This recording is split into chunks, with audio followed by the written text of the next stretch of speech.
नमस्कार, आप देख रहे हैं डीटी न्यूज का विशेष बुलेटिन। मैं हूं आपके साथ भावना नैयर और मेरे साथ है मेरी सहयोगी दीपाली, जो आप तक सांकेतिक भाषा में खबरें प्रस्तुत करेंगी। शुरुआत सुबह की सुर्खियों के साथ। पश्चिम बंगाल में दूसरे चरण के लिए चुनाव प्रचार चरम पर। प्रधानमंत्री मोदी दमदम और जादवपुर में करेंगे विजय संकल्प सभा को संबोधित। अन्य दलों ने भी झोंकी ताकत।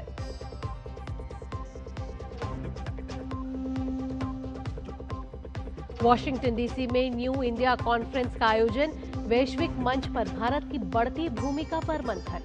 कॉन्फ्रेंस में भारत और अमेरिका के कई वरिष्ठ नीति निर्माता, रणनीतिकार और नीति विशेषज्ञों ने लिया हिस्सा।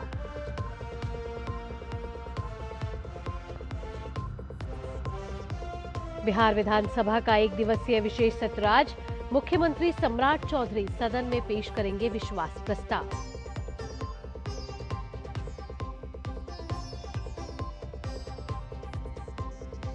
अमेरिकी राष्ट्रपति डोनाल्ड ट्रंप का ऐलान। इजराइल लेबनान ने 3 हफ्ते के लिए बढ़ाया सीज फायर। अमेरिका ने दिया लेबनान को हिजबुल्लाह से सुरक्षा का भरोसा।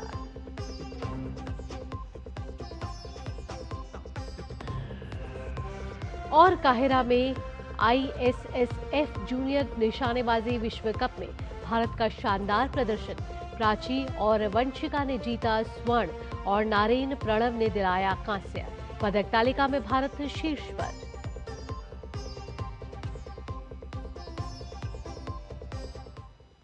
अब खबरें विस्तार से। पश्चिम बंगाल में दूसरे चरण के लिए राजनीतिक पार्टियों ने ताकत झोंक रखी है। पीएम मोदी आज भी पश्चिम बंगाल में रहेंगे। पीएम मोदी पहले दमदम में विजय संकल्प सभा को संबोधित करेंगे, फिर जादवपुर में भी एक चुनावी रैली करेंगे। इसके साथ ही भाजपा के वरिष्ठ नेता अमित शाह 2 जनसभाओं को संबोधित करेंगे और एक रोड शो भी करेंगे। अमित शाह हिंगलगंज और उत्तरपाड़ा में चुनावी जनसभा करेंगे और शाम को जगतदल विधानसभा में रोड शो करेंगे। एक तरफ बीजेपी लगातार धुआंधार प्रचार कर रही है, वहीं दूसरी तरफ राज्य में सत्तारूढ़ टीएमसी और कांग्रेस ने भी ताकत झोंक रखी है। ममता बनर्जी लगातार डोर टू डोर प्रचार कर रही हैं। उनके साथ अभिषेक बनर्जी भी लगातार चुनावी रैलियों को संबोधित कर रहे हैं। वहीं कांग्रेस ने भी चुनाव प्रचार में पूरी ताकत लगा रखी है। पश्चिम बंगाल में कल हुए पहले चरण के चुनाव में रिकॉर्ड 92.72% मतदान हुआ। कल बंगाल में पहले चरण में 152 सीटों पर मतदान हुआ। इस दौरान हिंसा, मतदाताओं को डराने धमकाने और उम्मीदवारों पर हमले की छिटपुट घटनाएं सामने आई। मुख्य निर्वाचन आयुक्त ज्ञानेश कुमार ने कहा कि यह आजादी के बाद से पश्चिम बंगाल में दर्ज अब तक का सर्वाधिक मतदान प्रतिशत है। आयोग द्वारा साझा किए गए आंकड़ों के मुताबिक राज्य में इससे पहले सबसे अधिक मतदान 2011 के विधानसभा चुनाव के दौरान 84.72% रहा था।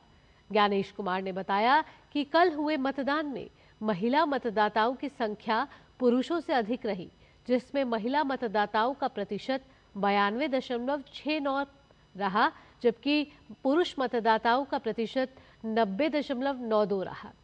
तीसरे लिंग के मतदाताओं का प्रतिशत 56.79 रहा। भारी मतदान पर दोनों प्रतिद्वंद्वी दलों भारतीय जनता पार्टी और तृणमूल कांग्रेस ने अपने पक्ष में निर्णायक जनादेश मिलने की उम्मीद जताई।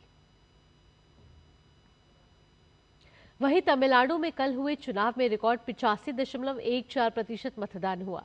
तमिलनाडु की सभी 234 सीटों के लिए कल एक चरण में मतदान हुआ। इससे पहले का रिकॉर्ड 2011 में 78.29% का था, जो इस बार टूट गया।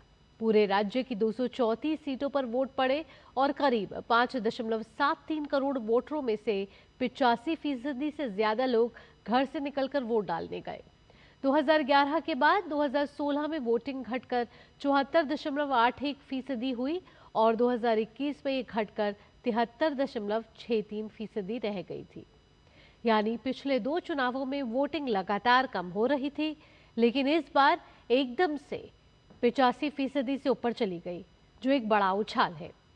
मुख्य चुनाव आयुक्त ज्ञानेश कुमार डॉक्टर एस संधू और डॉक्टर विवेक जोशी ने मतदान पर कड़ी नजर रखी, जिसे दोनों राज्यों के सभी मतदान केंद्रों पर लाइव वेबकास्टिंग के जरिए सुनिश्चित किया गया।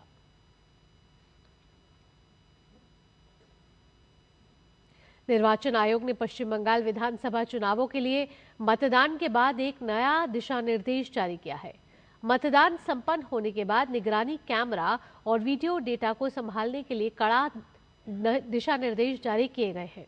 इन दिशा निर्देशों के तहत मतदान केंद्र के कैमरों में इस्तेमाल किए गए एसडी कार्ड को मतदान संपन्न होने के तुरंत बाद नहीं निकाला जा सकता है। इन कैमरों को सेक्टर अधिकारी की निगरानी में रखा जाना चाहिए। इन एसडी कार्ड्स को सहायक रिटर्निंग अधिकारी की उपस्थिति में नामित डेटा संग्रह और प्राति केंद्र पर ही निकाला जा सकता है। मतदान के दौरान लिए गए सभी वीडियो फुटेज को सुरक्षित और व्यवस्थित तरीके से संरक्षित किया जाना चाहिए। मतदान दल या बूथ स्तरीय अधिकारी के सभी सदस्य कैमरा उपकरण को पूरी तरह हटाए जाने तक मतदान केंद्र पर उपस्थित रहेंगे। इस बीच दूसरे चरण के मतदान के लिए वेबकास्टिंग का ट्रायल आज सुबह 10 बजे शुरू होगा। यह अभ्यास 3 चरणों में संचालित किया जाएगा। 294 सदस्यीय पश्चिम बंगाल विधानसभा चुनाव के पहले चरण का मतदान कल संपन्न हुआ। दूसरे चरण का मतदान 29 अप्रैल को होगा। मतगणना 4 मई को होगी।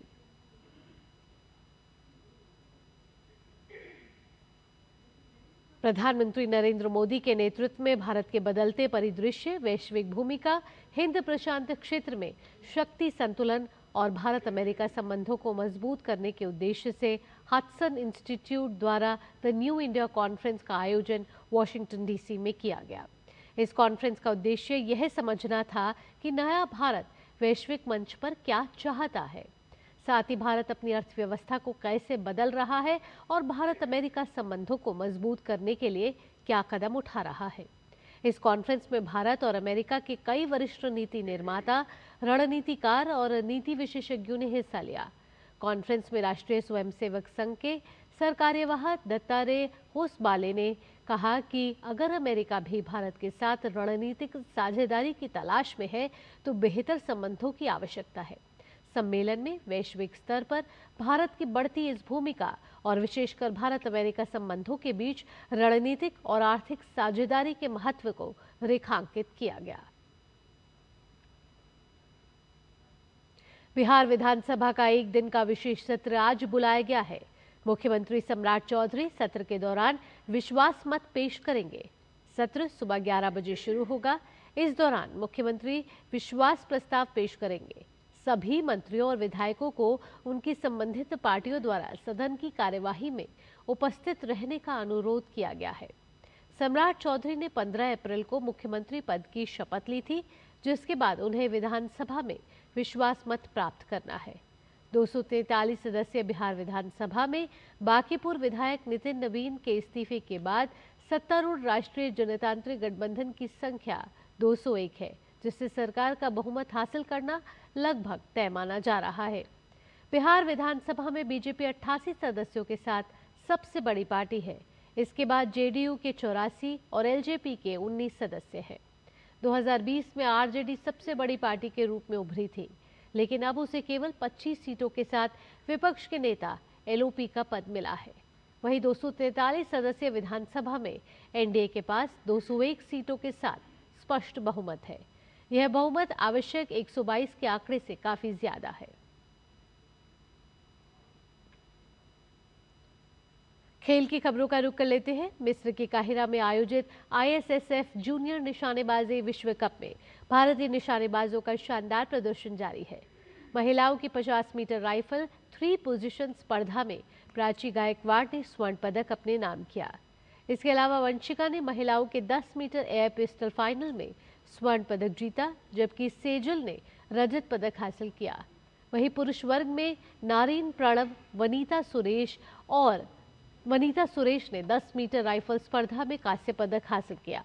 भारत के जूनियर निशानेबाजी विश्व कप में अब तक 3 स्वर्ण पदक हो गए हैं। इसके साथ ही भारत के कुल पदकों की संख्या 11 हो गई है, जिसमें 3 स्वर्ण, 5 रजत और 3 कांस्य पदक शामिल हैं। प्रतियोगिता की पदक तालिका में भारत शीर्ष पर है।